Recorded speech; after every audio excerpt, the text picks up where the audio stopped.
señores, como presidente de Nueva Economía Forum, tengo el honor de darles la bienvenida al Fórum Europa, la tribuna que organizamos con la colaboración de Asisa, Red Eléctrica de España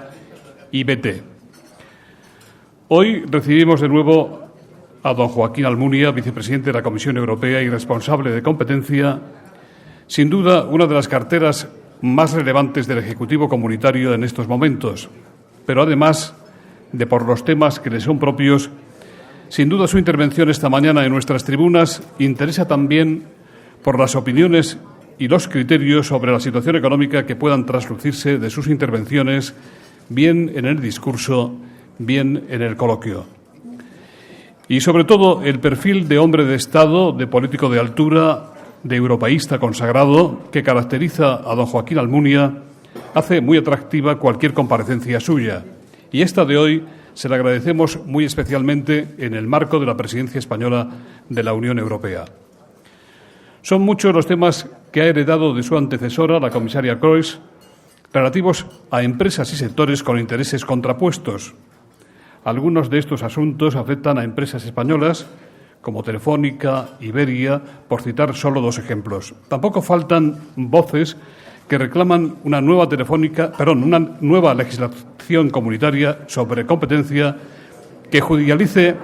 los procesos y las denuncias y que reste poder a los instructores de la Comisión e incluso al propio comisario. Servidor público honesto y desprendido, siempre leal a sus convicciones políticas, coherente hasta el límite con los compromisos que asume, extraordinariamente lúcido, inteligente y capaz, es un gran honor recibir hoy al vicepresidente de la Comisión Europea y comisario de la competencia. Querido Joaquín, la tribuna es suya.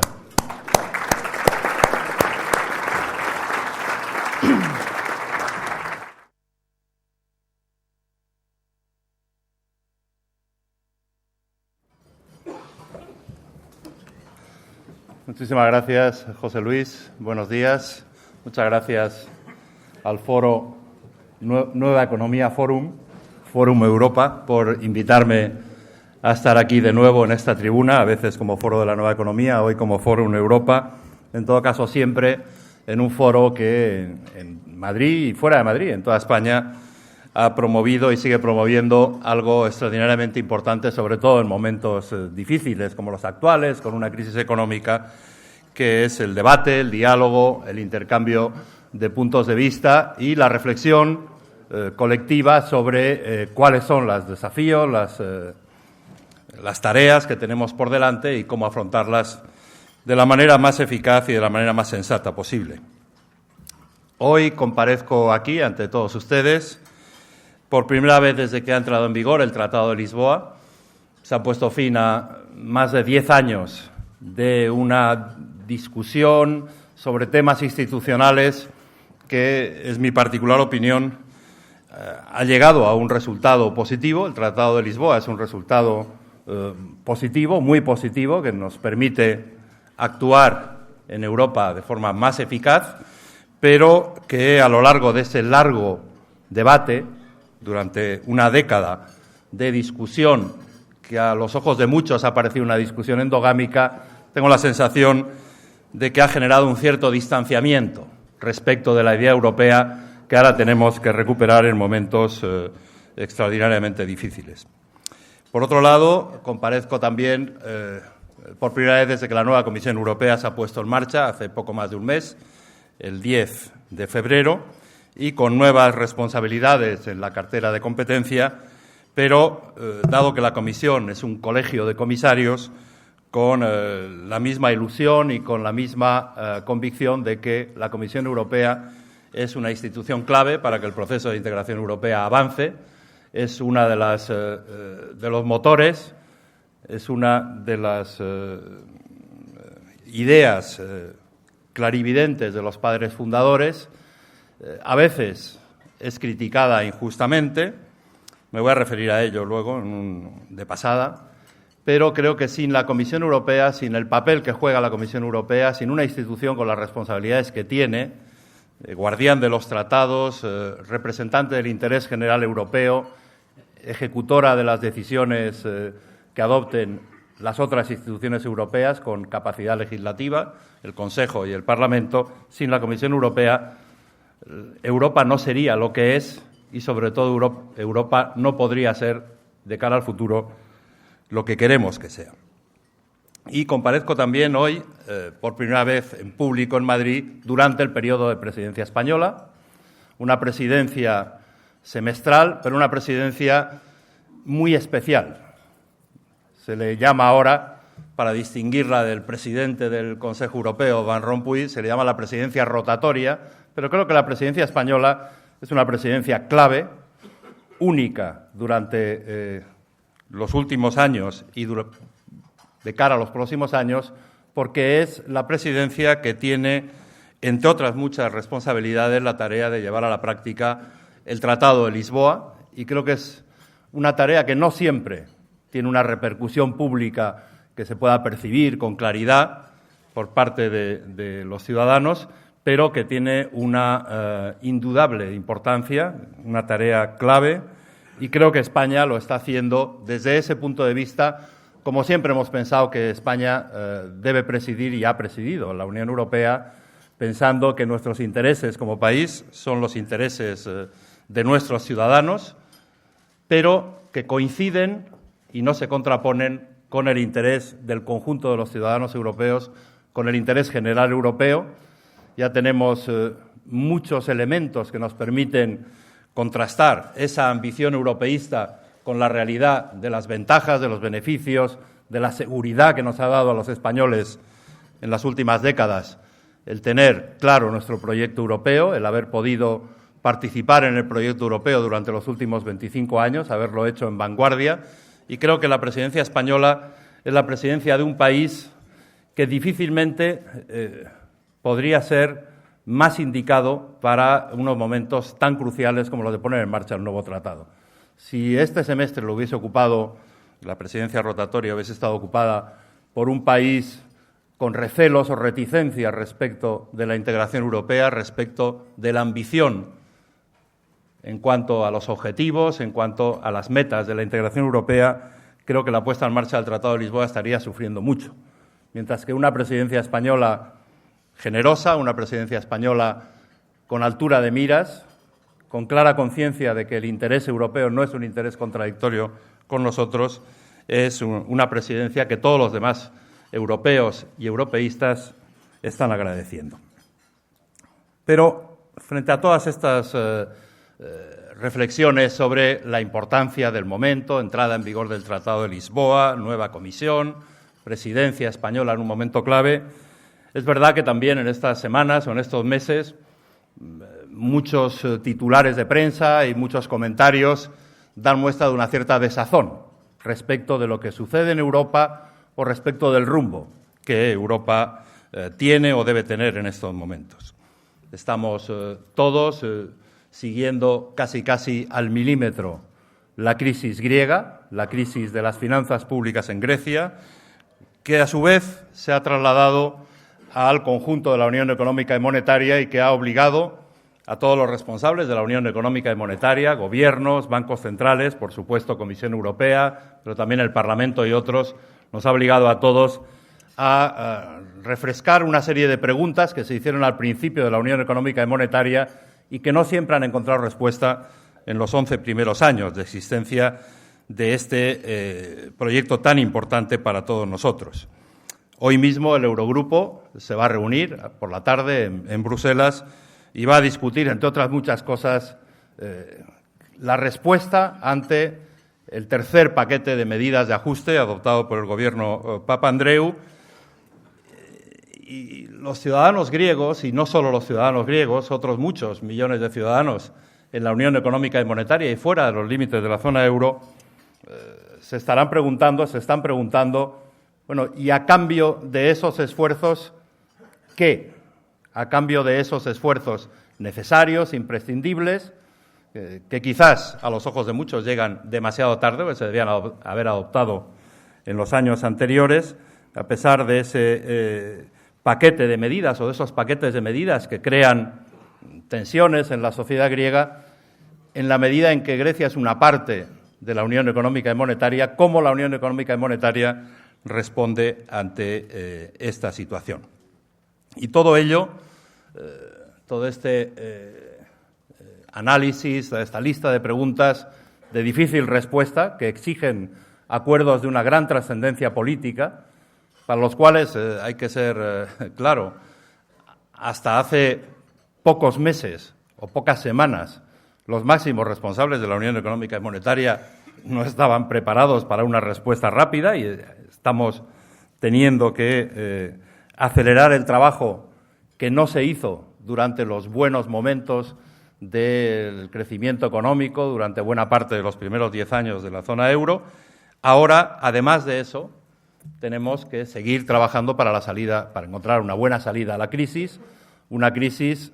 de la que ya hemos pasado lo peor, porque la sensación de caída libre en la que estábamos a final del 2008, a principios del 2009, ya no existe. Ya las economías, unas con más acierto, otras con menos acierto, unas más rápido, otras con más dificultades y obstáculos, pero todas ellas van saliendo ya de la recesión, pero salir de la recesión no es salir de la crisis. Salir de la crisis significa no solo poner orden en el sistema financiero y sanear los balances de las entidades financieras, eliminar los riesgos sistémicos y los problemas que han estado a punto de colapsar el sistema financiero y el sistema económico de todos nuestros países. Salir de la crisis significa también afrontar una estrategia de desendeudamiento, tanto en el sector privado como en el sector público, y que nos va a costar años llevar a la práctica. Salir de la crisis, por supuesto, significa encontrar la manera de que la economía vuelva a crear empleo, se reabsorban los niveles de paro, que han aumentado en 2 años todo lo que habían disminuido en la década anterior. Salir de la crisis significa recuperar capacidad de crecimiento, un crecimiento que ya era relativamente moderado, por no utilizar otras palabras, en Europa, en la zona euro,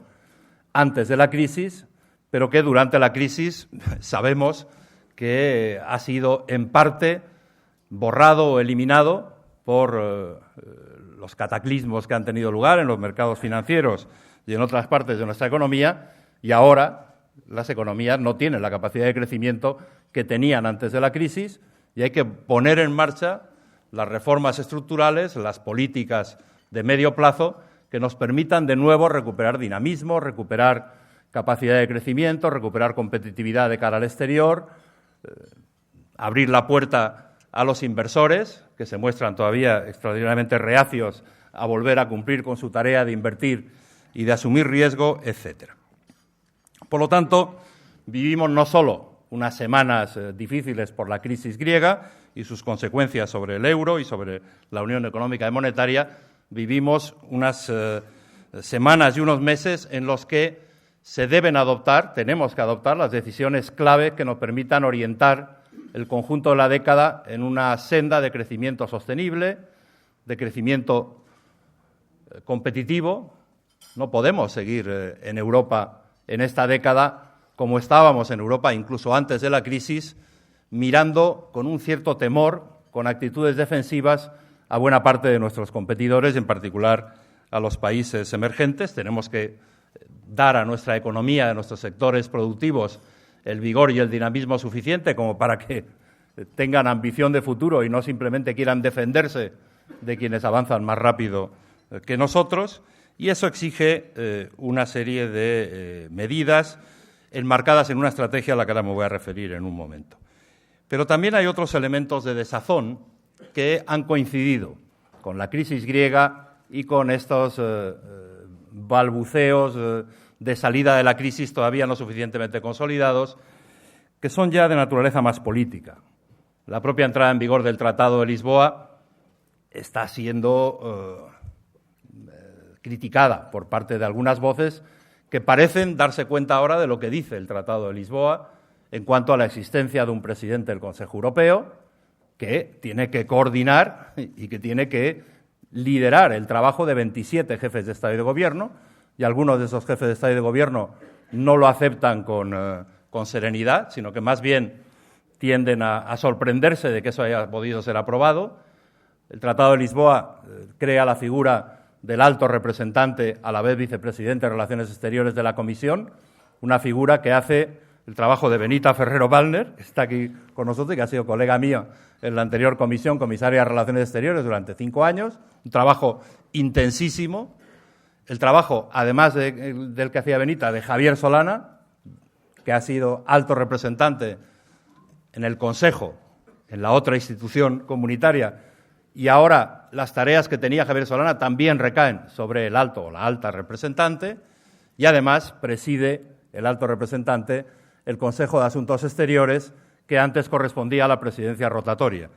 Es un trabajo ímprobo, un trabajo inmenso, que no puede realizarse si no se pone en marcha el Servicio de Acción Exterior de la Unión Europea, es decir, el Servicio Diplomático Europeo,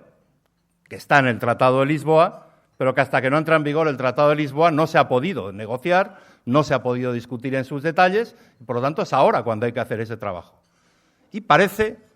que ese trabajo no es relevante, parece que ese trabajo lo podría hacer cualquiera, salvo la señora Ashton, y parece que todo el mundo quiere volver, todo el mundo, una serie de voces, desde mi punto de vista, entre la hipocresía, el cinismo y la ignorancia, que quisieran volver a la situación anterior pensando que la situación anterior, o tratando de hacernos ver que la situación anterior era mucho más clara y mucho mejor que la situación actual, cuando resulta que hemos estado diciendo durante años que primero el Tratado Constitucional y ahora el Tratado de Lisboa introducían una serie de elementos muy positivos, y el más positivo de todos ellos era que creaba los instrumentos de acción para que Europa pudiese tener una acción exterior coherente, que pudiese tener una voz clara ante el exterior, que pudiese defender nuestros intereses en la relación con nuestros competidores, que pudiese proyectar hacia el exterior de una forma coherente las políticas internas que ya están comunitarizadas. Y eso ha creado desazón, incluso con argumentos bastante pedestres, si me permiten la palabra, como echar la culpa al Tratado de Lisboa y a la alta representante de que la Unión Europea no hubiese tenido un papel muy lucido en la cumbre de Copenhague contra el cambio climático, cuando todavía no había entrado en vigor prácticamente nada de lo que se había puesto en marcha, porque esa cumbre se preparó antes de que entrase en vigor el Tratado de Lisboa y tuvo lugar pocos días después de que se nombrase a la alta representante, pero que todavía no era vicepresidenta de la Comisión, que se creó 2 meses después. Por lo tanto, habría que distinguir en un momento tan importante como este cuáles son los problemas reales a los que tenemos que hacer frente para prestarles toda la atención que merecen y poner ahí el esfuerzo y la energía política necesarios, y en cambio dejar de lado y desmentir o rechazar los argumentos poco fundados o nada fundados que reflejan determinados estados de ánimo, en particular, y es mi particular interpretación, estados de ánimo de aquellos que no se sienten cómodos cuando la integración europea avanza, que tienen la tendencia de fijarse más en el interés particular, en el interés nacional, pero que en términos europeos es un interés particular, que en los intereses comunes del conjunto de los europeos, ignorando algo que no lo dice la Comisión actual o el señor Van Rompuy o la señora Ashton, ignorando algo que dijo Jean Monnet en sus memorias en el año 76. Que decía, la cooperación entre las naciones, por importante que sea, no resuelve nada. Lo que hace falta buscar es una fusión de los intereses de los pueblos europeos y no simplemente el mantenimiento del equilibrio de estos intereses. O sea, la lucidez de Jean Monnet, no ya en los años 50, cuando puso en marcha el proyecto de integración europea, junto con Schuman y con otros, la lucidez de Jean Monnet, escribiendo sus memorias en el año 76, que eran también momentos de crisis y de salida de la crisis, para definir lo que debe ser lo que nos una a los europeos, esa fusión cada vez más intensa de nuestros intereses en un interés común, contrasta con la falta de visión y con la cortedad de miras de muchas de las voces que se escuchan ahora para tratar de quitar importancia a lo que nos está ocurriendo, que es la entrada en vigor de un nuevo tratado, con unos esfuerzos muy importantes para utilizar los instrumentos que tenemos en nuestras manos de cara a una salida sostenible de la crisis, y eso es lo que me produce una cierta preocupación en estos momentos. En todo caso, se está actuando y frente a esos estados de ánimo, a esas críticas, quiero recordar, sin entrar en muchos detalles, antes de pasar al debate, en qué se está actuando, en particular en el ámbito económico. Podría citar otras áreas, pero me voy a referir al ámbito económico. Reformas del sistema financiero. Es verdad que hay ciertas actitudes, hay que decir que más en Estados Unidos que en Europa, pero también algunas en Europa, de personas importantes en el sistema financiero, con responsabilidades muy importantes al frente de algunas entidades financieras, que dan la impresión de que olvidan o tienden a olvidar demasiado pronto que hemos tenido una crisis, por qué se produjo la crisis y qué es lo que hay que resolver ahora para no volver a crear las condiciones o intentar al máximo que no se vuelvan a crear las condiciones de una crisis similar o de una nueva crisis de estas características. Y se está haciendo mucho para la reforma del sistema financiero, pero no se ha acabado la tarea. Se está haciendo mucho a escala de la Unión Europea y se está haciendo mucho a escala del G20, pero estamos a mitad de camino. Se está haciendo mucho en materia de mejorar la actividad de los supervisores y la coordinación de los supervisores. A escala europea, a partir del informe de Larosière, la Comisión presentó propuestas y el Consejo y el Parlamento están discutiendo esas propuestas para que los supervisores y reguladores europeos en el ámbito bancario, de los seguros y de los mercados tengan unas autoridades europeas que permitan una coordinación mucho mayor de la que existe hasta ahora. Es un proyecto importante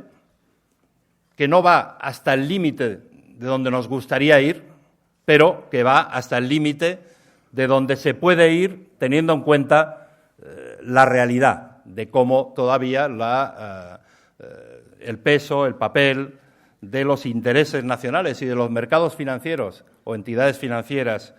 se entrevera con el interés nacional, y el informe de Larosière y las propuestas de la Comisión, recogiendo lo sustancial del informe de Larosière, han llevado hasta donde creemos que se puede llevar una mayor coordinación de los supervisores y reguladores europeos. En el Consejo COFIN de diciembre, se llegó a un acuerdo político menos ambicioso que las propuestas de la Comisión. Y el Parlamento Europeo está discutiendo ahora los informes relativos a todas las propuestas concretas y parece inclinarse hacia una posición que sea al menos tan ambiciosa como la Comisión y quizás algo más ambiciosa que la de la propia Comisión. Y habrá que poner de acuerdo la actitud de los gobiernos en el Consejo COFIN, más tímida, con la posición del Parlamento, más ambiciosa, porque si no se llega a un acuerdo entre los dos, no hay regulación posible. Son las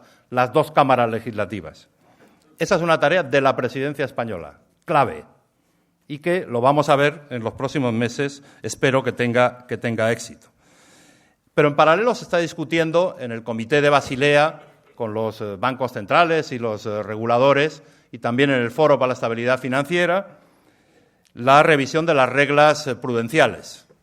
los requisitos de capital, los requisitos de liquidez, etcétera. Discusión fundamental que tiene que culminar en algún momento, a finales de este año, 2010 o a principios del 2011, con la incorporación de esas conclusiones en nuestras directivas sobre requisitos de capitales, sobre fondos propios, lo cual cambia. No sabemos todavía cómo va a quedar el cambio, pero sabemos que va a cambiar la manera en la que los balances de las entidades financieras tienen que asegurar la solvencia y el funcionamiento de las entidades financieras tiene que estar mejor protegido de lo que estaba frente a problemas o riesgos de liquidez. Es otra decisión clave. Estamos en un momento en que todavía el crédito no ha vuelto. En la zona euro, el crédito a las empresas no financieras se sitúa en tasas negativas, menos 2,5%, menos 3%, la última cifra que recuerdo. El crédito a las familias en tasas ligeramente positivas, pero todavía muy cercanas a cero. Mientras no haya una claridad en cómo va a quedar la regulación de los requisitos de capital y, en general, de las reglas prudenciales, la prudencia de las entidades financieras a la hora de dar créditos va a seguir estando situada en un nivel muy alto, por decirlo en términos diplomáticos. Tema clave también. A la vez que se avanza la coordinación de los supervisores, tenemos que clarificar en los próximos meses cómo se va a regular la solvencia y la liquidez en las entidades financieras. Y además se está discutiendo, y hay que llegar a conclusiones, cómo se van a mejorar los mecanismos de solución de crisis en el sistema financiero. Y, entre otras cosas, tenemos que abordar la resolución de crisis de entidades financieras cuando estas entidades son transnacionales y no están establecidas solo en un país, sino en muchos países, y ha habido problemas muy serios para afrontar crisis de entidades financieras establecidas en varios países de la zona euro. No estamos hablando de países de Asia o de América, sino entre países de la zona euro, entidades que estaban establecidas en 2, 3 o 4 países, ha habido que utilizar mecanismos extraordinariamente complejos y difíciles para poder abordar la convergencia de posiciones de los diferentes reguladores y supervisores. Tenemos que abordar, desde el punto de vista legislativo, la cuestión de los derivados. Ahora se está discutiendo en estos días la cuestión de los credit default swaps, una parte de los derivados existentes. Hay muchos más. Y desde hace más de un año estamos de acuerdo en cómo hay que abordar esa cuestión, estableciendo cámaras de compensación centralizadas, estableciendo mercados regulados para que se definan los precios. Eso aumentará la transparencia, permitirá que los reguladores y supervisores, y en general todos, nos enteremos de qué pasa en esos mercados, que pueden crear, y de hecho han creado en el pasado, inestabilidad o multiplicar la inestabilidad existente, pero no se acaba de dar el paso ni en Estados Unidos ni aquí, y es un tema también clave. Y, por último, por citar otro tema de reforma del sistema financiero, que lo van a discutir también mañana en el Consejo Ecofin los ministros de Finanzas de los 27, la regulación de los hedge funds y de los fondos de capital riesgo, de los fondos alternativos, y eso es un tema también importante. Por lo tanto, muchas de las regulaciones, de los instrumentos que van a determinar cuál es el panorama del sistema financiero después de esta crisis, están en discusión en este año y están en discusión durante la presidencia española a escala europea. Y además están discutiéndose, y lo va a discutir hoy el Eurogrupo, no solo cómo atajar la crisis griega, sino cómo se debe mejorar la manera en la que la Unión Económica y Monetaria pueda afrontar la crisis en uno de sus países miembros. Hasta ahora la teoría era los países van a ser disciplinados desde el punto de vista presupuestario, el Banco Central va a ser riguroso con su política monetaria, por lo tanto, tenemos los mecanismos en marcha y disponemos de los instrumentos necesarios para que los problemas no lleguen a agravarse hasta extremos que requieran una intervención para apoyar financieramente a un país. Pero la crisis griega nos está demostrando de que no estaban las cosas tan claras y, por lo tanto, es verdad que no se pueden ofrecer unos mecanismos de apoyo a quien no se apoya a sí mismo adoptando los ajustes necesarios, pero Grecia acaba de adoptar el tercer paquete de ajuste y todo el mundo ha reconocido ya, los mercados, el Fondo Monetario, el Banco Central Europeo, todo el mundo ha reconocido que han hecho lo que nadie se imaginaba que podían hacer en términos de ajuste, en términos de autodisciplina a lo largo de los próximos años, y ahora la pelota me da la sensación que está en manos del conjunto del Eurogrupo, en manos del conjunto de la Unión Económica y Monetaria, y es una pelota que yo no recomendaría que se juegue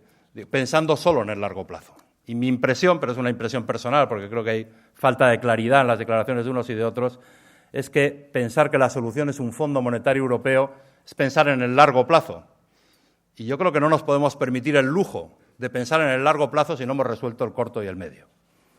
Y me parece muy bien que pensemos en el largo plazo, sin duda, pero antes, en el caso griego y del funcionamiento de la Unión Económica y Monetaria, tenemos cuestiones de corto plazo que hay que resolver. Y el tercer elemento, y ya con esto acabo, la estrategia de crecimiento, de recuperar dinamismo, de recuperar potencial de crecimiento, y hemos presentado en una de las primeras reuniones y en la primera decisión importante de la nueva Comisión, el día 3 de este mes, hemos presentado la llamada Estrategia Europa 2020, que viene a sustituir a la Estrategia de Lisboa. La Estrategia de Lisboa no tiene buen cartel y yo creo que se merece el no tener buen cartel porque ha sido una estrategia muy bonita de leer, pero que nadie se ha ocupado de aplicar, o nadie se ha ocupado seriamente de aplicar. Y claro, fue una estrategia que en el 2000 se discutió en momentos de crecimiento económico, en el 2005 se revisó en momentos de crecimiento económico, pero cuando le ha llegado el plazo de vencimiento el 2010, estamos en crisis. Y, por lo tanto, en el 2010 no nos podemos permitir el lujo de hacer una estrategia con muchos elementos retóricos o muchos más elementos retóricos que instrumentos de aplicación y de seguimiento. Y eso es lo que hemos intentado hacer, por una parte, precisar unas prioridades que tengan que ver con lo que necesitamos llevar a la práctica en los próximos años, que es una salida de la crisis hacia un crecimiento sostenible, hacia un crecimiento que incorpore innovación, que nos haga más competitivos, que sea compatible con el medio ambiente, es decir, que incorpore la lucha contra el cambio climático en el patrón de crecimiento y no como una restricción al crecimiento, y a la vez un crecimiento que sea coherente, compatible y no contradictorio con la cohesión social, que es imprescindible en nuestros países, sobre todo después de que la crisis se haya llevado por delante algo así como 7 millones de puestos de trabajo en 2 años, que es lo que fuimos capaces de crear en 10 años, me parece. Por lo tanto, esa estrategia ha sido definida por la Comisión con 7 ejes de política, definiendo, y el documento que hemos presentado a debate define con bastante precisión, desde luego con bastante más precisión de lo que estaba definido hasta ahora en la Estrategia de Lisboa, una política europea en materia de innovación, una política europea en materia de cambio climático, una política europea en materia de mejora de los sistemas educativos, etcétera, etcétera. Ahora la pelota está en el campo de los gobiernos. Esa frase que antes he leído de Monnet, de los intereses comunes y no simplemente una coordinación de intereses propios nacionales, hay que tenerla muy presente cuando se habla de la Estrategia 2020. Si la política de crecimiento, de reformas estructurales, de combinación del modelo social con el crecimiento dinámico, el crecimiento competitivo, si esa política se pretende de nuevo que sea una mera suma de políticas nacionales, Europa no va a ganar esta batalla. Europa tiene que utilizar la dimensión europea y tiene que confiar en que la dimensión europea nos añade a todos, más que si actuásemos cada uno por nuestra cuenta, simplemente comunicándonos con el método de coordinación abierta y las mejores prácticas, lo que cada uno está haciendo. Hay que hacer políticas europeas en una serie de ejes que están definidos en la Estrategia Europa 2020. Hay que confiar en que actuando como europeos todos salimos ganando. Parece obvio, pero hay mucha gente que no lo considera obvio, que considera todavía que se puede salir de la crisis pegando golpecitos en el hígado del vecino o intentando protegerse frente al mayor dinamismo del vecino, aunque ese vecino sea también europeo. Y creo que eso es sería una enorme equivocación. Esa estrategia común necesita un impulso político. No va a salir solo del análisis económico, de los modelos que los consultores nos envían de vez en cuando diciendo que en su modelo, en sus estimaciones, actuar juntos nos supone un punto más, 1,5 puntos más del PIB. Con eso solo no va a avanzar esta estrategia. Hace falta determinación política, hace falta voluntad política, hace falta energía política. Y creo que esa energía política a veces hay quien tiende a pensar que es una ilusión, que hay mucho euroescéptico, que estamos en el europesimismo. Yo recuerdo perfectamente cuáles eran los estados de ánimo de los gobiernos europeos en el año 81, en el año 82, en el año 83, y 2 años después Delors lanzó el mercado interior, el Acta Única, y pocos años después estábamos poniendo en marcha la Unión Económica y Monetaria. Yo creo que las enseñanzas de esta crisis, y tenemos que aprender de esta crisis, las crisis, entre otras cosas, son muy dolorosas, pero sirven para aprender muchas cosas. La enseñanza de esta crisis para los europeos es que necesitamos poner energía política, poner nuestros esfuerzos, nuestra imaginación, nuestra capacidad política al servicio de mayores cotas de integración y que esa es la manera, como nos dijo el otro día el presidente de Italia, Giorgio Napolitano, en la visita que hizo a la Comisión, esa integración europea de fondo y no simplemente de boquilla o de informes técnicos, esa integración europea con ambición política, aunque avance por las vías del crecimiento económico, de la innovación, etcétera, etcétera, esa es la manera de que Europa tenga futuro y no de que sea irrelevante, que es a lo que le llevarían los nacionalismos y los proteccionismos. Muchas gracias.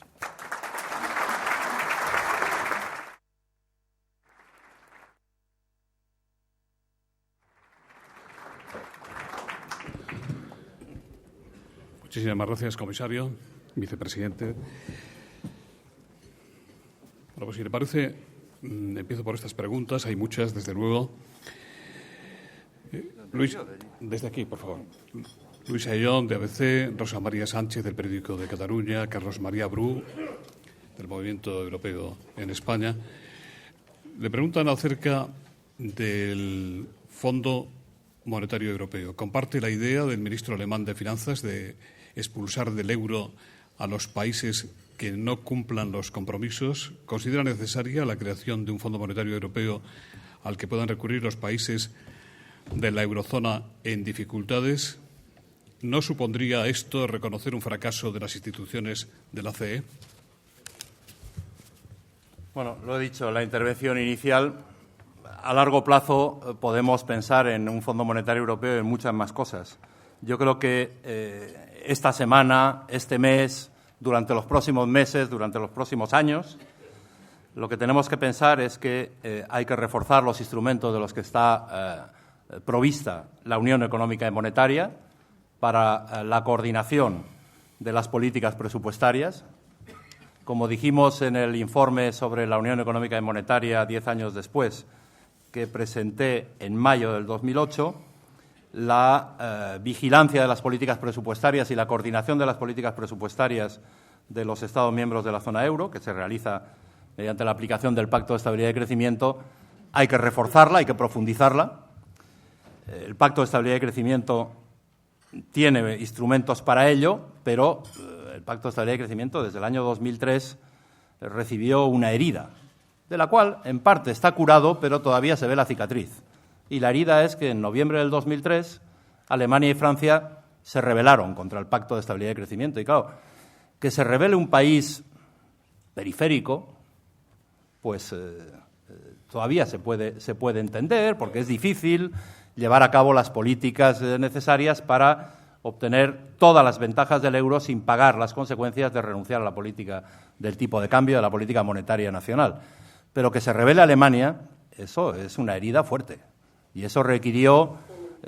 una cirugía a través de una sentencia de la Corte de Justicia de Luxemburgo y requirió un tratamiento postoperatorio muy complicado, que fue la revisión del Pacto de Estabilidad y Crecimiento que hicimos entre el otoño del 2004 y los primeros meses del 2005. Desde entonces, la aplicación del Pacto de Estabilidad y Crecimiento se ha ido recuperando. La convalecencia ya parecía que había acabado y que ya estábamos en una situación normal, pero la crisis nos ha planteado nuevos problemas muy de fondo, de aumento muy rápido de las cifras de déficit y de endeudamiento público. Y como consecuencia de ello, la crisis nos ha traído un nuevo elemento, y es que los mercados financieros que se estaban beneficiando de los apoyos de los recursos públicos en el año 2008 y en el año 2009, pues a final del 2009 y a principios del 2010, ellos ya han pasado una parte importante de su convalecencia y ahora están escrutando milimétricamente qué pasa con las deudas de los Estados miembros, parte de las cuales fueron empleadas para resolver los problemas de los mercados financieros. Parte, no todas, parte. Entonces, hay la sensación de que hace falta hacer cosas y hace falta profundizar en la vigilancia presupuestaria, en la coordinación de las políticas presupuestarias, pero hace falta algo más, que también se decía en 2008, también lo decíamos en 2008, hace falta prestar atención a los otros desequilibrios macroeconómicos, al déficit por cuenta corriente, es decir, al endeudamiento privado y público, no solo al público. Hace falta prestar atención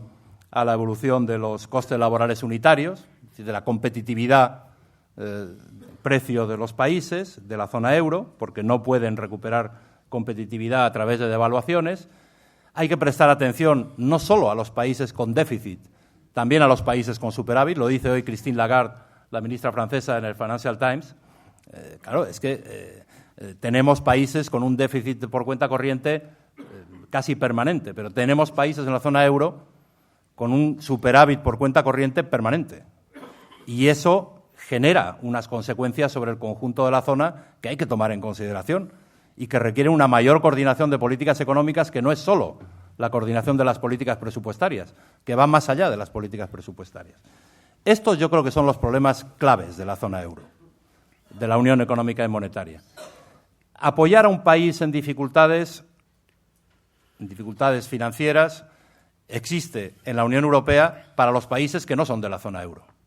Existe la facilidad de balanza de pagos, que la estamos utilizando para salir en apoyo de Letonia, de Hungría, de Rumanía, y está previsto que sea un mecanismo de financiación en buenas condiciones, en las mismas condiciones en las que la Unión Europea se puede financiar en los mercados, les pasa la financiación que obtiene a esos países, es decir, más o menos lo mismo que hace el Fondo Monetario con un sistema diferente de financiación, pero un mecanismo parecido a cambio de unas condiciones, y eso lo que pasa es que no está previsto por los países de la zona euro. Y la discusión es, ¿basta con extender ese mecanismo que ya existe para los no euro a los países del euro? ¿Hay que prever elementos diferenciales para los países del euro en cuanto a mayor exigencia de condicionalidad, etcétera, etcétera? O, en el caso del euro, hay que ir, como dice el ministro alemán, a jugar a la mayor y pasar de la nada al Fondo Monetario Europeo. Yo más bien creo que hay que ir paso a paso. Muchas gracias. Esteban Martínez Murga, de Informativos TR5, le pregunta si está de acuerdo usted con el Banco Central Europeo sobre que existe falta de concreción en los planes de España para reducir el déficit público. Y Nieves Ruiz, de BO7, dice: los expertos creen que España no recuperará su nivel de deuda precrisis hasta el año 2026. ¿Está usted de acuerdo? ¿Cree que el plan antidéficit del Gobierno dará resultado para recortar el déficit del Estado? Bueno, empiezo por esa referencia a unos expertos, no sé quiénes son. De lo del 2026, habría que decirles a los expertos, si es que han dicho eso, depende, de aquí al 2026 hay muchísimos consejos de ministros, sesiones parlamentarias en España y en Europa, y por lo tanto lo que vaya a pasar con los niveles de endeudamiento de aquí al 2026 está sujeto a muchísimos elementos, pero entre otros, y muy importante, a las decisiones que vayamos tomando desde marzo del 2010 hasta enero o junio, o el mes que quieran, del año 2026. Y para eso no hace falta ser experto, hay simplemente que saber cómo se genera la deuda y cómo se absorbe la deuda. El programa de estabilidad de España, como el de todos los demás países de la zona euro, se ha presentado a final de enero. En el caso de los países del euro se llaman programas de estabilidad, en el caso de los no euro, programas de convergencia, y ahí se establece un escenario presupuestario a medio plazo, para 4 años. En general, los países lo presentan para 4 años, y lo que hace la Comisión es analizar esa estrategia presupuestaria a medio plazo, expresa una opinión y esa opinión después es debatida y aprobada o corregida por el Eurogrupo y el Ecofin. La Comisión aprobó hace una semana o 2 semanas el análisis del programa de estabilidad español, igual que el de otros muchos países, y si no estoy mal informado, hoy lo discute el Eurogrupo y mañana el Ecofin. Lo que dice la Comisión sobre el programa de estabilidad español, pero no solo sobre el español, sobre una serie de países, es que en 2010 está bien lo que se plantea y que en 2011 y en años subsiguientes estaría bien si se confirman unas previsiones macroeconómicas, sobre todo de crecimiento, que pudieran pecar de un cierto optimismo. Eso es lo que dice la Comisión. Ojalá los expertos de la Comisión se equivoquen, y esto tampoco es una cosa de expertos, es una cosa de ser más o menos optimista y saber avizorar por dónde van a ir las cosas. ojalá ese cierto optimismo que se observa en programas como el de Francia o el de España o el de otros, pues se confirme en la realidad, ojalá, ¿no? ¿A quién le molesta que se crezca más que las previsiones económicas? A nadie, yo creo. Carlos Conde dice, comienza a llamar la atención el retraso que sufre la necesaria reestructuración del sector financiero español y, en concreto, las cajas de ahorro. Aunque el secretario de Estado de Economía español dice que todavía hay tiempo, hay voces que reclaman al gobernador del Banco de España que saque lo que él llama su bate de béisbol, la norma que le faculta a intervenir una caja y fusionarla con otra. Usted mismo ha advertido recientemente que España no puede retrasar la ejecución del FROB porque arriesga no poder aplicar las ayudas. ¿Qué opina de esta situación? ¿Debería MAFO actuar ya y con mano dura en algo que es de su competencia, algo a lo que está urgido por la situación y por las autoridades comunitarias, y dejarse de centrar sus críticas en la reclamación de reformas laborales y bajada salarial? Y, por otra parte, le preguntan, ¿no le parece que el ICO, una institución de crédito pública, podría estar inmersa en un caso de competencia desleal por conceder directamente créditos? ¿No es esa la puerta o la amenaza de la reconstrucción de una banca pública en España? Ya veo que las preguntas son complejas. Bueno, vamos a ver, sobre la reestructuración de algunas entidades financieras. Hasta ahora hay, no me acuerdo cuántos casos de entidades financieras que se han presentado en los servicios de la Dirección General de Competencia de la Comisión con planes de reestructuración, algunas porque tenían que ser rescatadas y otras simplemente porque necesitaban reestructurarse para seguir asegurando o para consolidar y asegurar mejor su viabilidad a medio y largo plazo. En la medida en que hay recursos públicos que ayudan a esa reestructuración, pues los servicios competentes de la Dirección General con la que yo ahora trabajo tienen que analizar esos planes y establecer las condiciones para la utilización del dinero público, las condiciones para que del plan de reestructuración surja una entidad viable, condiciones de ajuste del balance de una entidad para que esa viabilidad se pueda asegurar, etcétera, etcétera. Han pasado por allí, están allí todavía, pero otros han pasado y ya no volverán, esperemos, otros han pasado y quizás vuelvan, otros están todavía allí, en esa especie de UBI, donde se analizan y se dan soluciones a los planes de reestructuración bancarios, entidades de muchos países europeos. Han pasado entidades irlandesas, británicas, alemanas, del Benelux, Dinamarca, etcétera, etcétera. España, hasta hace poco tiempo, no ha tenido necesidad de enviar allí a nadie porque no tenía ese tipo de problemas. Y no hay que quejarse de que España no tenga ese tipo de problemas. Es decir, hemos tenido la suerte, la enorme suerte en España de tener un sistema financiero que está mucho mejor preparado que otros para lo que ha venido. En un momento determinado ha llegado un caso, la Caja Castilla-La Mancha. No puedo opinar sobre el contenido porque están siendo tratados y, por lo tanto, simplemente denuncio lo que hay ahí. Ha llegado, en fase de prenotificación, otro caso que es la absorción de Caja Sur por Unicaja. Y están siendo analizadas también dos procesos de fusión de cajas, no en tanto que plan de reestructuración, sino antes de un plan de reestructuración, en la medida en que pueda haber recursos comprometidos del FROB, se está analizando los dos proyectos de fusión de las cajas en Cataluña, llamado proyecto Gaudí y llamado proyecto Diada.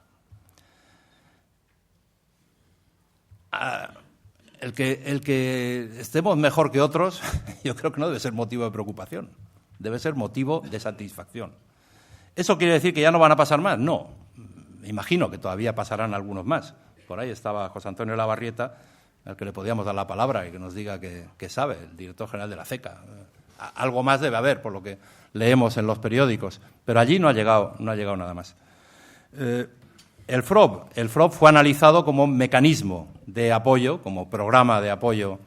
a entidades, con los dos niveles que tiene el FROB de atención de las entidades, y la Comisión lo autorizó, creyendo que no incumple ningún tipo de normas o de criterios establecidos para programas similares, y está autorizado, como tantos de estos programas, por un periodo de tiempo determinado, y al final de esa autorización habrá que ver si las condiciones que justifican la existencia y la vigencia de mecanismos de ese tipo siguen estando planteadas o no. Pero ya digo que, comparando España con otros muchos países de la Unión Europea, desde ese punto de vista, pues salimos bien parados, no salimos mal parados. Lo otro, lo del ICO. Hay unas normas, unas orientaciones aprobadas en el otoño del 2008 para flexibilizar el tratamiento de ayudas públicas, de ayudas de Estado, en operaciones de financiación de sectores de la economía no financiera que están siendo perjudicados a lo largo de la crisis por la carencia de crédito disponible en condiciones asequibles en las entidades financieras. Ese marco temporal está vigente, en principio, hasta final de este año 2010. Habrá que ver en la segunda mitad del año si hay razones que justifican o no su eliminación total, o si hay razones que aconsejan más bien una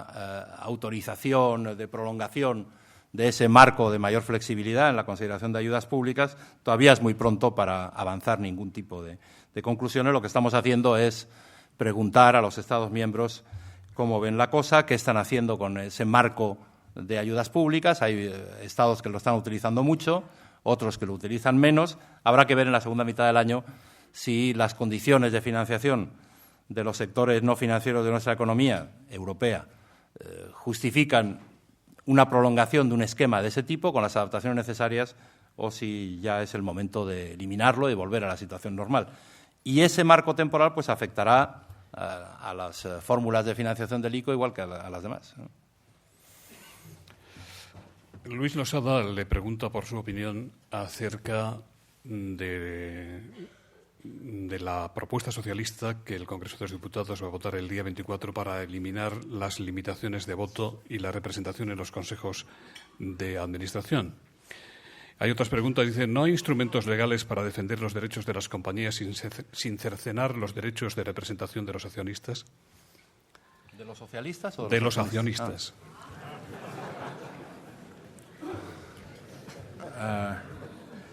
No tengo opinión porque no conozco los detalles. He leído algo en la prensa, pero no quiero opinar sobre algo que conozco de referencia en la prensa. Hay directivas al respecto y, si no recuerdo mal, no hay ninguna directiva que obligue a un accionista a un voto. Hubo en algún momento, el comisario de Mercado Interior anterior, Charlie McCreevy,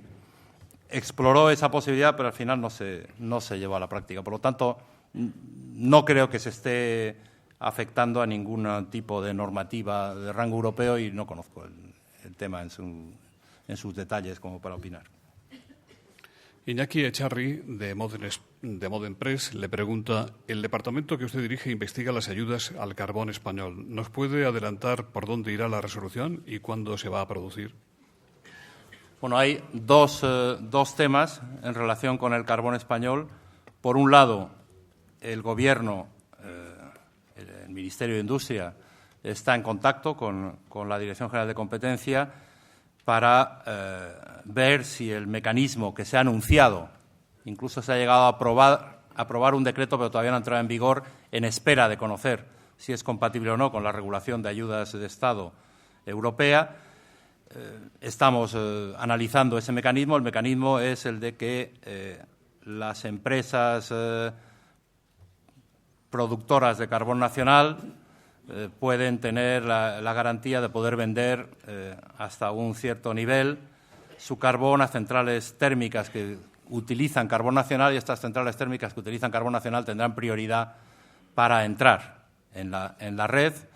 Entonces habrá que compensar a las empresas que generan electricidad con otras fuentes de energía primaria y que se puedan ver desplazadas por estas empresas que generan electricidad a base de carbón nacional. Hay que ver, el Gobierno nos ha presentado una serie de argumentos en el sentido de que eso es lo que se denomina un servicio general de interés económico y que podría estar cubierto por esa figura que autoriza intervenciones públicas y también por una directiva sobre la energía que permite a los países utilizar hasta un porcentaje determinado de sus fuentes de energía primaria autóctonas. Habrá que verlo, lo estamos viendo. Y luego, por otro lado, hay un plazo, que es el final del 2010 también, antes del cual, antes de que llegue, se exige una nueva regulación de las ayudas públicas a la producción de carbón. De no llegarse a un acuerdo, y nosotros tenemos que enviar una iniciativa, el Consejo la tiene que discutir y aprobar por unanimidad, de no llegarse a un acuerdo antes de final del 2010, el actual esquema de autorización de determinadas ayudas a la producción de carbón llega a su fin y nos encontraríamos con que el marco regulatorio que permitiera apoyar la producción de carbón hubiese desaparecido, lo cual en el carbón español pues genera los problemas que muchos de ustedes conocen. Por lo tanto, hay esas dos discusiones, una más inmediata, la del Servicio General de Interés Económico y su compatibilidad con las normas europeas, y otra de aquí a final de año, que es el plan de ayudas al carbón. Olaya Argüello, de la cadena SER, le pregunta qué opina de la rebelión de Esperanza Aguirre en contra de la subida del IVA. Paloma Cuevas, de Libertad Digital, dice: ¿es usted partidario de la subida del IVA que el Gobierno quiere llevar a cabo? ¿Cuál cree que puede ser el impacto de esta subida en nuestra economía y su influencia en la salida de la crisis? Y el secretario general de Innovación, Juan Tomás Hernani, dice: ¿no cree que Europa debe moverse de un sistema fiscal que se basa en gravar el trabajo a otro que fundamentalmente grave el consumo para permitir que Europa compita en mercados globales? Bueno, sobre el tema del IVA, antes hablaba del programa de estabilidad y de por lo tanto, de los objetivos y las perspectivas de la evolución de las cifras de déficit y de deuda en España en los próximos años. Sin duda, una de las prioridades de la política económica en España y en otros muchos países en Europa es la consolidación fiscal. España tiene un déficit a final del año pasado, si no recuerdo mal, el 11,4%. Tiene el compromiso y la obligación de poner el déficit por debajo del 3% antes de final del 2013. En el año 2010 se empieza la consolidación presupuestaria con una política presupuestaria conocida que utiliza tanto el lado del ingreso como el lado del gasto en el presupuesto. La opinión de la Comisión en ese análisis del programa de estabilidad sobre el año 2010 es una opinión positiva. Es verdad que una opinión positiva no quiere decir que sea la única alternativa. En los presupuestos hay política por el lado del ingreso y por el lado del gasto. Y hay diferentes opciones políticas y hay diferentes prioridades políticas entre unos partidos políticos y otros, ¿no? Por lo tanto, que haya debate sobre la política de ingresos o de gastos del presupuesto me parece normal. Lo que no me parece aritméticamente posible es reducir el déficit sin cortar el gasto y reduciendo los ingresos. Esa historia yo nunca me la he creído y en momentos como los actuales todavía menos. Sobre la imposición sobre el consumo, o en vez de sobre el trabajo, es verdad que en Europa nos vendría muy bien y nos viene muy bien hacer esfuerzos por reducir las cargas impositivas, las cargas tributarias sobre el factor trabajo. Es un factor que tenemos que potenciar en su utilización. Uno de los objetivos de la Estrategia 2020 es aumentar el nivel de empleo para recuperar todo el empleo perdido a lo largo de la crisis, incluso ir más allá de donde se había llegado el año anterior a la crisis. Y como no podemos pensar en que nuestra competitividad vaya a estar basada en bajos salarios, esa no es la manera de competir en Europa, pero el coste del trabajo, del factor trabajo, sigue siendo un elemento importante de competitividad. No es el único, pero es un elemento importante. Pues actuar sobre el coste no salarial del factor trabajo me parece muy, muy oportuno. La cuestión es de dónde se sacan otros ingresos. ¿Del consumo? Hombre, hay países en Europa que tienen unos niveles de consumo elevados y donde no me importaría aumentar la imposición sobre el consumo. Hay otros países, en particular la economía más grande de Europa, que tiene unos niveles de consumo muy frágiles, o menos dinámicos de lo que nos gustaría, y que hace unos pocos años subió 3 puntos el IVA. No sé hasta qué punto esa subida de 3 puntos del IVA en Alemania afectó de forma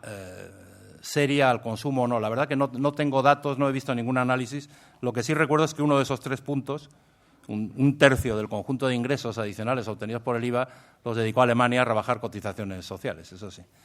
Y luego hay otras áreas de imposición que son, curiosamente, las que en los años anteriores a la crisis han ido perdiendo peso relativo y que son las más deseables desde el punto de vista de los objetivos generales de la política económica, que es la imposición sobre la energía y, en general, la imposición verde y la imposición sobre la riqueza. Esas han ido perdiendo peso y parece que eso es lo que nos debiera ofrecer mayor posibilidad de avanzar, porque no podremos avanzar hacia esa reducción del endeudamiento y hacia una vuelta a la sostenibilidad a medio y largo plazo de las cuentas públicas si no se avanza tanto por la vía del ingreso como por la vía del gasto. Y avanzar por la vía del ingreso es muy complicado, solo es más complicado avanzar por la vía del gasto.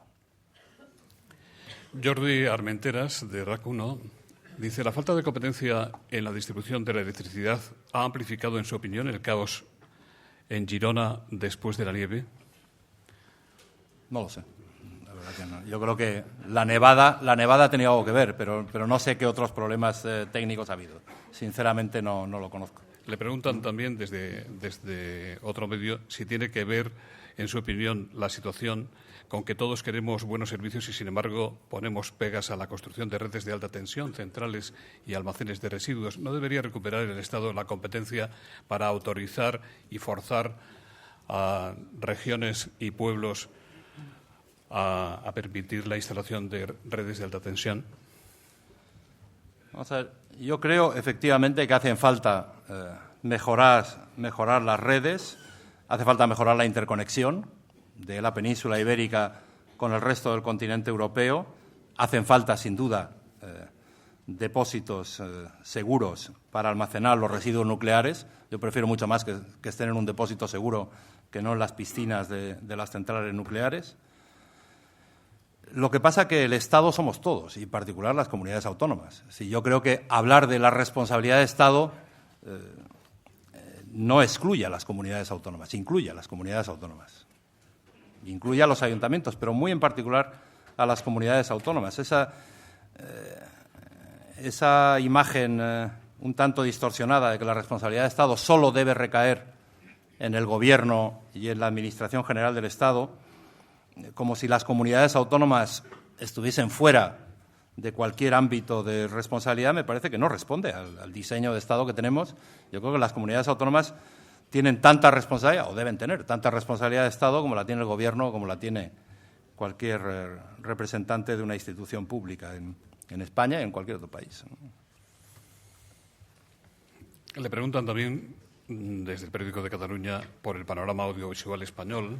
¿Qué pasará con la fusión entre Telecinco y la 4? Es un asunto europeo a juzgar. Y también le pregunta sobre la financiación de la televisión y la radio pública.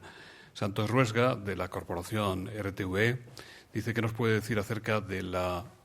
proposición o la posición de la Comisión, en concreto de su cartera de competencia, sobre las tasas sobre la cifra de negocios de los operadores audiovisuales y telefónicos para financiar a RTV. Bueno, siempre es difícil hablar de casos concretos e incluso es imposible cuando esos casos están todavía abiertos. Y los dos que me pregunta están abiertos. En el caso de las fusiones televisivas, la Comisión Nacional de la Competencia ha pedido que sean tratadas aquí y hay un análisis ya muy avanzado en Bruselas, pero todavía no hay una decisión formal, por lo tanto no puedo anticipar algo que no está decidido formalmente. En cuanto a la financiación de Radio y Televisión Española, hay un procedimiento abierto también, y no solo en el caso de Televisión Española, hay un procedimiento muy similar abierto en relación con Francia, y no porque desde las reglas de la competencia o desde la Unión Europea se discuta la oportunidad o la posibilidad de que las televisiones públicas no se financien a través de publicidad, en absoluto. Ese no es el caso. Respetamos las decisiones que toman los gobiernos al respecto. Son ellos los que tienen que decidir cómo se financian sus entes públicos de radio y televisión. Lo que sí está en discusión, tanto en el caso francés como en el caso español, es si todas las figuras impositivas asociadas en las respectivas legislaciones a sustituir la financiación que procedía de la televisión son coherentes con la normativa europea, y hay dudas sobre algunas de esas figuras impositivas, y en particular sobre las tasas que gravan a los operadores de telecomunicación. Se está analizando la cuestión. No hay decisión todavía. Virgin, la línea aérea británica, se queja de que la alianza entre British Airways e Iberia originará un auténtico monopolio en algunas de las rutas más rentables entre Estados Unidos y Londres. Iberia no quiere ceder derechos de vuelo o slots con Miami y Chicago. ¿Qué pronóstico cabe hacer, le preguntan, sobre la autorización comunitaria de esta alianza, teniendo en cuenta que un eventual fracaso podría poner en peligro la planeada fusión entre Iberia y British Airways? Vamos a ver, efectivamente hay un análisis sobre la alianza OneWorld, igual que lo hay en otro estado de la investigación sobre las otras dos alianzas a escala no solo europea, SkyTeam y Star, me parece que se llaman las otras dos. El otro día, me parece que el día 5 de marzo, publicamos en el Boletín Oficial de la Unión Europea las propuestas de remedios, no sé si se dice remedios en castellano, compromisos de estas líneas de la alianza OneWorld para, entre otras cosas, ceder slots en toda una serie de vuelos transatlánticos. En paralelo, una investigación similar se está llevando a cabo en Estados Unidos por el Departamento de Transporte, y el Departamento de Transporte también ha hecho público que las compañías sugieren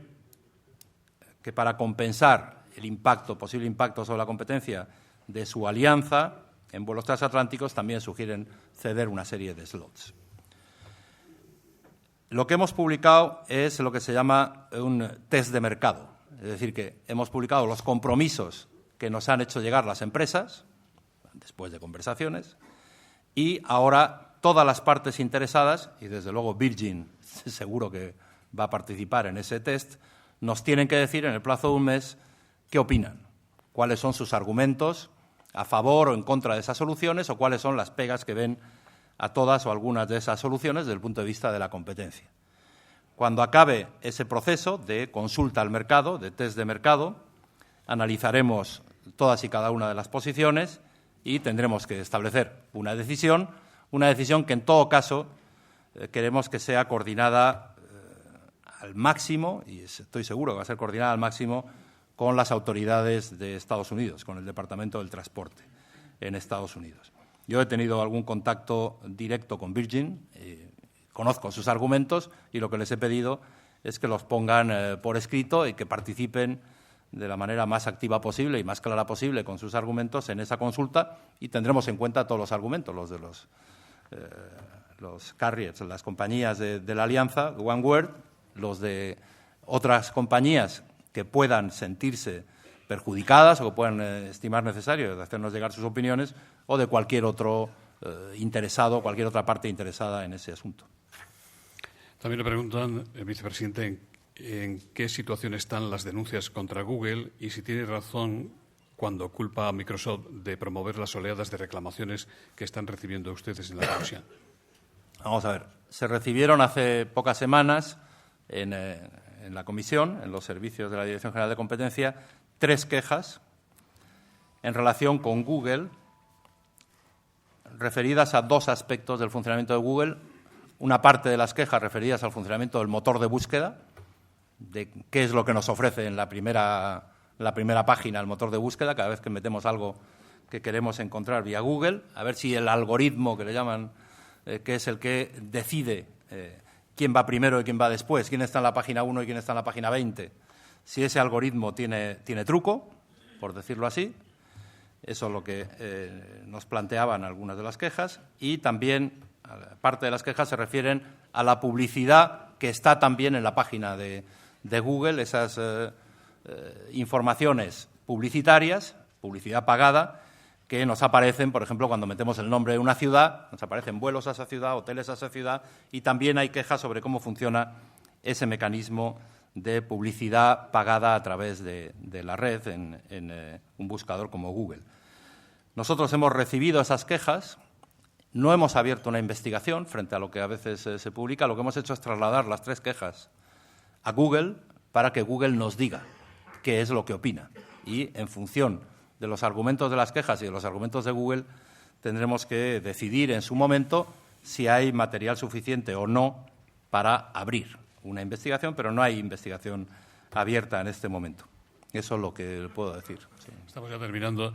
El diputado Alejandro Alonso le pregunta qué futuro le espera a la PAC, a la Política Agraria Europea, con las nuevas perspectivas presupuestarias, y también si quiere saber qué le parece que empresas públicas francesas del sector lácteo, Lactalis, compren empresas españolas de ese sector, Forlasa y Puleva. Bueno, sobre el futuro de la política agrícola común ha sido debatido, no es algo que vaya a ser debatido. En lo que nos alcanza a la vista del futuro de la política agrícola común ya se ha debatido a lo largo de los últimos años. Ha habido reformas importantes de las principales organizaciones comunes de mercado, principios de los años 2000, hasta las reformas ya durante la Comisión Barroso del mercado del azúcar y algunos otros. Las perspectivas financieras están vigentes hasta el año 2013 y todavía no se ha empezado el proceso de debate de las próximas perspectivas financieras, que abarcarán el periodo 2014-2020. Por lo tanto, no estamos en un momento en el que se pueda decir que hay una discusión abierta sobre las bases de la política agrícola común. Hay aspectos de la política agrícola europea que sí están sometidos a negociación en el marco de la ronda de Doha, en particular el acceso a mercados, el acceso a nuestros mercados, pero en la medida en que la ronda de Doha no avanza a velocidad suficiente, pues tampoco se puede decir que haya cambios vertiginosos desde ese punto de vista. Lo que sí ha sucedido durante estos años, gracias en parte a las reformas que se introdujeron en la primera mitad de los 2000, es que ya la política agrícola común no es el capítulo más importante de los presupuestos europeos. El capítulo más importante de los presupuestos europeos tiene que ver con la política de competitividad. El conjunto de recursos presupuestarios orientados hacia políticas de competitividad tiene ahora más importancia ya que la política agrícola común o que los recursos de la política agrícola común, y creo que es una evolución lógica de la asignación de recursos a escala europea, y sinceramente no creo que se vaya a dar marcha atrás a esa evolución cuando empecemos a discutir el año que viene las perspectivas financieras del año 2014 en adelante, a través de una primera fase de la discusión que será la revisión presupuestaria a medio plazo, es decir, el análisis de cómo están funcionando las actuales perspectivas financieras y el debate político, el inicio del debate político sobre por dónde se deben introducir cambios. Pero no va a ser un debate vertiginoso, va a ser un debate pausado y lento. Sobre las operaciones a las que se ha referido, de la compra de una empresa por otra, pues si tiene dimensión comunitaria analizaremos esa fusión, como analizamos todas las demás, con arreglo a las normas de la competencia, pero no establecemos distinción entre el capital público y privado que tienen las empresas que se fusionan, sino que lo que analizamos es si, como consecuencia de la fusión, los consumidores, a través de la distorsión de la competencia, se ven negativamente afectados. Lamento que no le he podido trasladar muchas otras preguntas, ya ve el grupo que tengo aquí todavía. Vamos a tener que finalizar. Estas son las preguntas para las que usted ya tiene la respuesta traída desde casa, seguramente. Luis Losada, de Intereconomía, dice: numerosos rumores le sitúan a usted como líder del sector felipista ante la eventual necesidad de buscar un recambio de Zapatero. ¿Es necesario este relevo? ¿Puede ser usted la persona? Ya sabe usted mi respuesta. No hagan caso de los rumores ni de este, que ni siquiera es un rumor, ni de todos los demás, que sí se oyen mucho, pero en general los rumores en Madrid ya sabemos que no tienen ningún fundamento, pero esto no llega ni a la categoría de rumor. Don Jacinto Cabestany, en nombre de los patrocinadores del Fórum Europa, va a despedir el acto. Muchas gracias, señor comisario, en nombre de los patrocinadores, por atender a este acto. Está claro que el interés que suscitan sus intervenciones demuestra que la Unión Europea avanza, aunque quizás no al ritmo que desearíamos muchos, en la dirección adecuada, y le deseamos que cada vez haya menos egoísmos nacionales y consumemos esta unión lo más vigorosamente posible. Muchas gracias por venir.